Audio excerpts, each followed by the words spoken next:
Hey there, comrades. It's me, Nomad. Thanks for joining me here today. We're going to do a quick little review. Something I've been putting off doing in general. I just feel like too many people are doing them, and who am I to try to step on their toes and take some of their audience or whatever. All jokes aside, I actually wanted to do this review because this is something that's very near and dear to me. It's Silent Hill: A Short Message. Now, that game itself is not specifically that important to me, but Silent Hill has been a huge part of my gaming history since the first game. I played it on the PS1 probably within the first month or two of its release.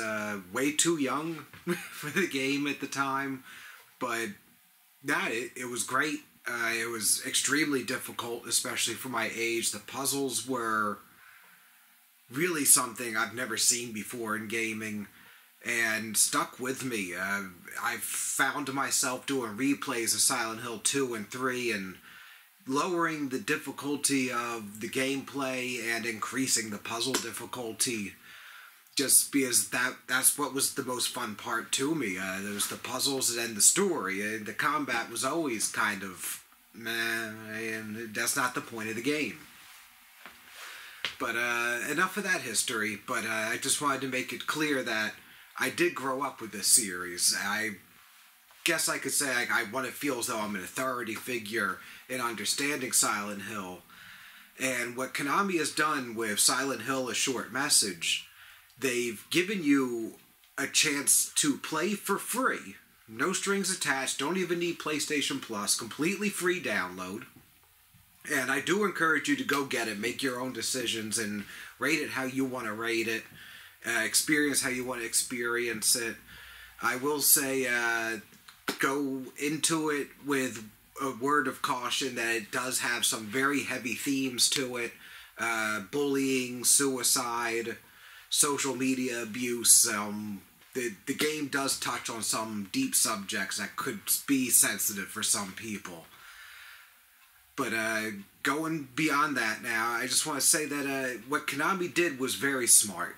This has become a very panned game and a very panned topic, and I see a lot of clickbaity reviews saying like this is the end of the Silent Hill series and the Silent Hill saga has no future.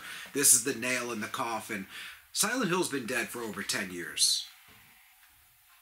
There hasn't been a good Silent Hill since Homecoming, and you're being very nice saying that was good. It was a game that I believe was made by developers who were fans of the series, and that showed. And I think that was its saving grace. It was a decent game. It was a game worth picking up when it went on sale. It was a game worth picking up if you're a big fan, but it wasn't a great game. Not by any stretch of the imagination. And after that came out, there was nothing. There was shovelware, there was garbage, and then just a dead spot for a long time. Just nothing. Pachinko machines. So what I believe Konami has done by releasing this game is give people a chance, new and old, to remember what Silent Hill is. Or to learn what Silent Hill is. If somebody was to ask any old-time fan to explain Silent Hill, your brain just turns to white noise. It's too much. You can't explain it. But what this game does, possibly with a little bit of liberties and a little bit of a flex of ideals, it sums up in less than 2 hours of gameplay the concept that is Silent Hill. And I think that's very important, because how else are you going to get new players interested, especially when your biggest game coming out in the series is a reboot of a game that may have came out before they were even born. So I would look at this game objectively and say that it nailed what it was set out to do and beyond. The graphics were stellar. It's not a AAA title by any means, but way above something you would usually just get on like the digital shop or anything independent. Like they put money into this, and they did use some live action footage, and I believe that the live action footage was used and implemented very well. It was also possibly a cost cutting situation, but it was very clever how they did it. It fit. It did work. It wasn't cheesy. It worked. I liked it. It played very fluently into the game, and it made sense. It didn't feel like they were trying to cut corners or be cheap. But when you take a step back after finishing the game, you think everything through, and you're going through it with this idea of reviewing something, you know that was probably the foundation of why they did it. It's cheaper to just get some like friends of the developers to come and hang out and like take a small payment, like one-time payment for an hour or two of their time for a quick video shoot. But they nailed it. It worked. From gameplay, very simplistic. You want to take a look at the gameplay, like this is where a lot of reviewers are saying that this is like the end of the series. It's like a stale. It's the same thing over and over. Okay, Silent Hill's never really done a first-person perspective outside of Silent Hill: The Room. They've never been an exploration game. And I believe the Wii redo of Silent Hill 1 was the only one that kind of featured like an escape mechanic, where the majority of the game you were escaping from enemies rather than be able to fight them. So I'd say this was a pretty fresh coat of paint for Silent Hill. If you really want to dig deep into it, it actually would just be a bad version of Outlast, where its main saving grace is its narrative. And to dabble a little bit on the narrative, it touches on a lot of subjects that could be very sensitive to a lot of people. And it definitely hits home on a lot of things. A lot of like the bullying and abuse and the way social media affects people. And then like being somebody who has anxiety like myself, the way they implement the escape areas, it gets the heart rate going. And I don't think you need anxiety to get that feeling. I mean, it might be elevated for other people like myself, but it gets the blood flowing, it gets the heart pumping, and the way they use that to pull everything together near the end of the game, you feel the ending.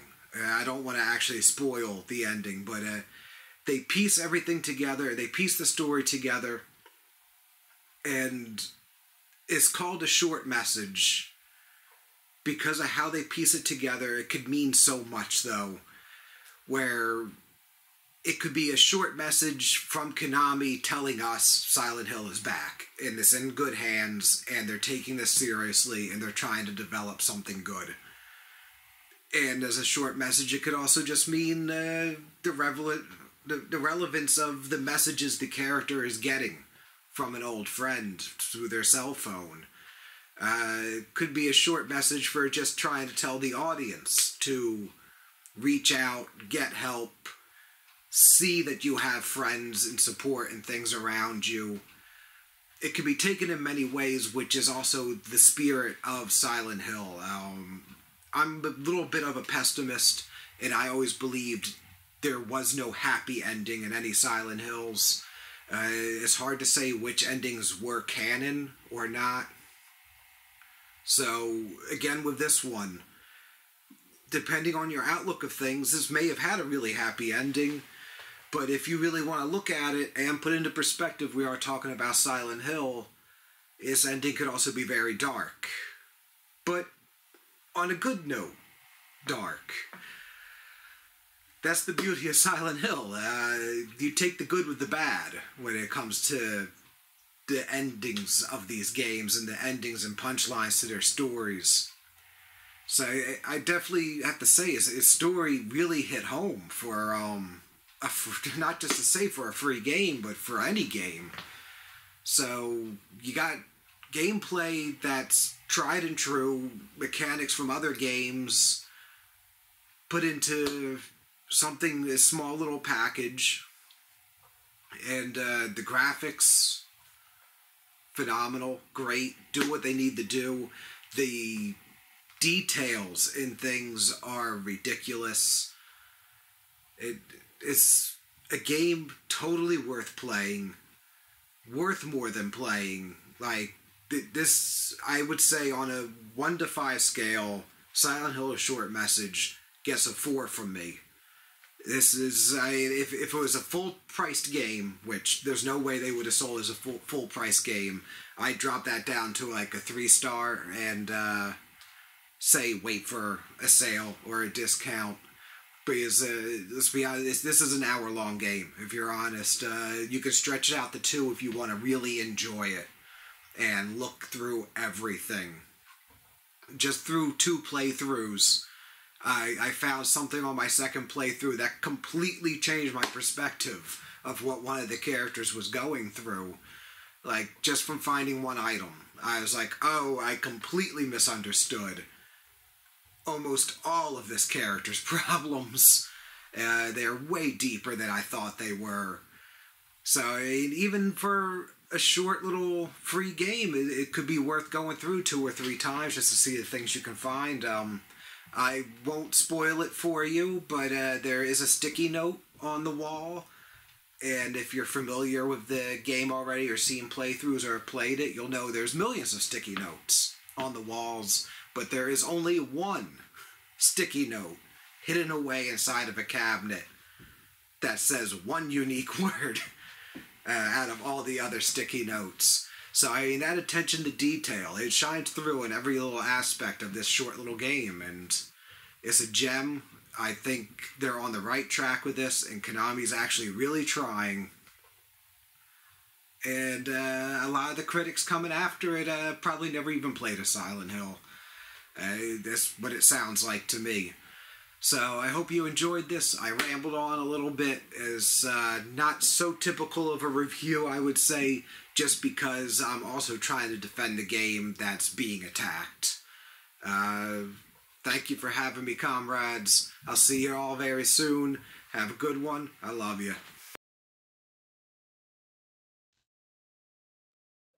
There, comrades. Once again, thank you for joining me.